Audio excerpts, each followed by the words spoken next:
Selamat siang para netizen dimanapun kita berada, salam inspirasi bagi kita semua.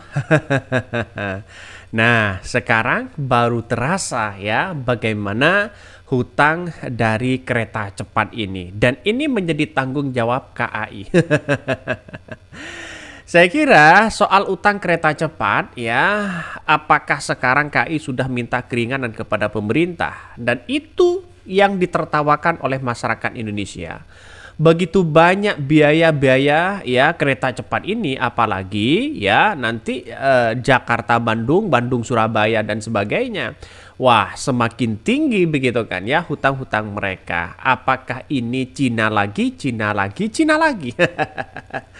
Saya kira dengan adanya seperti ini, kalau masih belum siap, ya sebenarnya kereta kereta KAI saja, ya kereta api saja sudah cukup sebenarnya. Karena ekonomi yang ada di bangsa kita saat ini semuanya kan hasilnya ngutang, ngutang, ngutang, ngutang. Semuanya yang menjadi dampak itu adalah rakyat Indonesia. Jadi masalah soal ini begitu kan, saya kira kita jogetin aja. Dan ini menjadi tanggung jawab Prabowo di situ begitu. Maka setidaknya Prabowo bisa ya membayar hutang-hutang Indonesia yang kemudian dilakukan jor-joran oleh seorang Jokowi di situ begitu. Ini tak kuat tanggung utang kereta cepat ya, KAI nodong bantuan ke pemerintahan. Padahal proyeknya akan lanjut sampai Surabaya. Apa nggak tambah puyeng tuh katanya. Ini komentar-komentar dari netizen. Jelas di situ begitu kan ya. Kalau minta ada keringanan, ada ingin minta bantuan keringanan kepada pemerintah terkait dengan utang kereta cepat ini, saya kira apakah selama ini masih belum ada hasil atau masih ngutang? Kabarnya ya baru bisa hasil ya sampai puluhan tahun. Jadi saya kira ini yang akan menjadi catatan penting begitu kan ya kepada demokrasi kita, kepada bangsa kita ya, bahwa bagaimanapun ya caranya ya rakyat yang akan menjadi dampak di situ begitu kan. Semuanya adalah rakyat ya. Dampaknya rakyat ya, akibat ulah siapa? Ya akibat ulah mereka begitu kan yang tidak siap pada kereta cepat ini begitu kan ya. Bahkan ini sabar katanya begitu, sabar.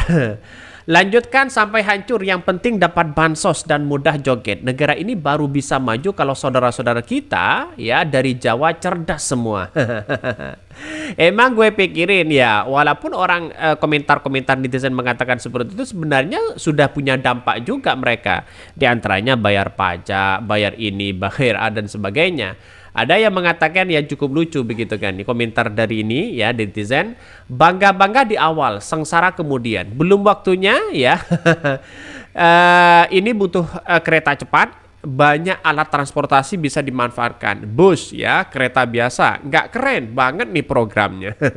Tapi pada ujung-ujungnya mereka ingin yang yang modern begitu kan, kereta cepat, kereta cepat. Padahal bagaimana dengan Malaysia, negara tetangga kita begitu kan, terkait dengan negara cepat saja ya hutangnya begitu luar biasa. Ya nggak tahu nanti apakah bangsa kita ya kereta cepat ini akan mengalami dampak yang sangat luar biasa atau mengalami keterburukan yang sangat luar biasa. Jadi saya kira masih saya katakan sejak awal, kalau masih belum siap untuk membangun itu, ya ditunda saja mereka. Mungkin di eranya Pak Prabowo, mungkin di eranya dengan yang lain begitu kan. Ya, tapi kita lihat saja ekonomi bangsa kita masih dalam keadaan lesu seperti ini.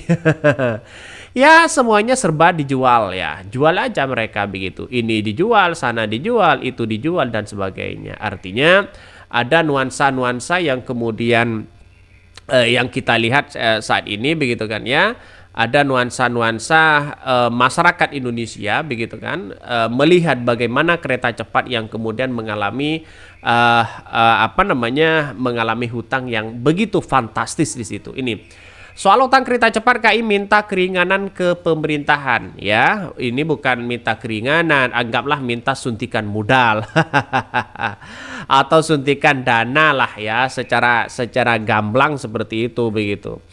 Mari kita baca PT Kereta Api Indonesia atau KAI telah mengajukan permohonan sejumlah proposal keringanan biaya kepada pemerintahan untuk menjaga kondisi keuangan ya perseroan.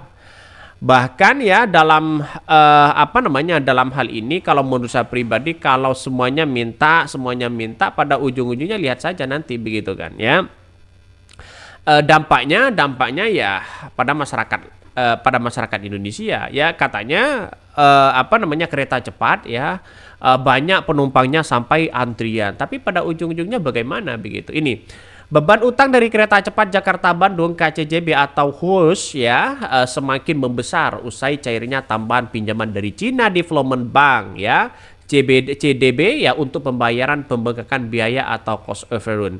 Ya, ya Cina lagi di situ begitu kan ya. Saya tidak heran kalau misalnya Cina lagi di situ. Jangan-jangan ada orang-orang yang dibalik ini semua begitu kan. Yang jadi masalah selain harus menanggung cicilan untuk pokok dan bunga ke Cina, KAI juga harus ya ikut menanggung biaya operasional kereta target. Ya, biaya operasional karena target penumpang masih berada di bawah target. Akibat penjualan tiket yang belum mencukupi, haruskah perusahaan ikut terganggu karena harus mengganggu keuangan konsorsium PT Kereta Cepat Indonesia, ya Cina. Bahkan IAEV Corporate Secretary ya KAI Raden Agus Dwinanto kemudian mengatakan bahwa pinjaman itu menambal pembengkakan biaya KCJB atau HUS ya ini untuk menjadi tanggung KAI sebagai pemimpin konsorsium BUMN dalam proyek KCJB. Minta terus, ngotang terus begitu kan ya. Saya kira masyarakat Indonesia tertawa di situ begitu kan. Wah, ini ulahnya Jokowi atau ulahnya siapa ini begitu kan ya. Kereta cepat kok bisa-bisanya di Indonesia yang kemudian ekonominya masih lesu seperti ini begitu kan. Saya bukan tidak setuju begitu dengan adanya seperti itu, tapi kan belum saatnya, seperti IKN belum saatnya dan sebagainya. Kalau semuanya hasil ngutang-ngutang ya semuanya bisa, tapi yang menjadi tanggung jawabnya yang punya dampak luar biasa di situ kan rakyat ya. Jadi saya kira agak gimana sekarang ini saya susah untuk menganalogikan begitu kan ya. Karena dampaknya begitu banyak ini tidak hanya miliaran loh di situ begitu, bisa saja sampai triliunan ya. Jika mengacu keputusan pemerintah terdahulu, sejatinya proyek KCJB ya murni bisnis sehingga uang APBN dilarang digunakan di pembiayaan proyek. Dalam beberapa kesempatan sejak pelatuk pertama dan proyek, baik Presiden Jokowi maupun para pembantunya baru kali menegaskan bahwa kereta cepat Jakarta Bandung adalah murni dilakukan oleh BUMN. Menggunakan skema bisnis to bisnis, pemerintah berjanji bahwa biaya investasi sepenuhnya berasal dari modal anggota, konsorsium, dan pinjaman dari Cina. Dana juga bisa berasal dari penerbitan obligasi perusahaan.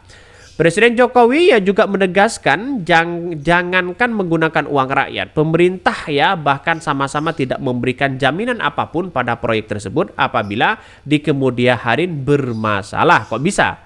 Hari ini karena proyek kereta cepat menghubungi dua kota berjarak 1.150 km tersebut ya seluruhnya dikerjakan konsorsium BUMN dan perusahaan Cina dengan perhitungan bisnis.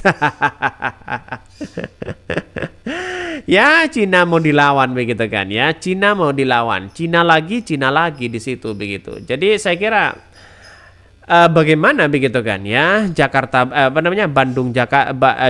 Bandung Surabaya nantinya begitu. Wah, semakin lesu ini begitu. Dan kabarnya ya dari Bandung ke Jakarta akan ada ke Surabaya akan ada kereta cepat. Saya kira kalau yang didampak itu adalah rakyat nggak usah lah. Kalau bisnis to bisnis oke lah ya, bisa masuk akal di situ begitu kan ya. Tapi pada ujung-ujungnya kita lihat saja nanti. Mungkin itu yang kami sampaikan ya, tonton terus channel Hodari Podcast Rakyat ini karena ada berita-berita menarik dan viral setiap harinya. Salam para netizen, salam inspirasi bagi kita semua. Jangan lupa di subscribe channel YouTube Hodari Podcast Rakyat ini.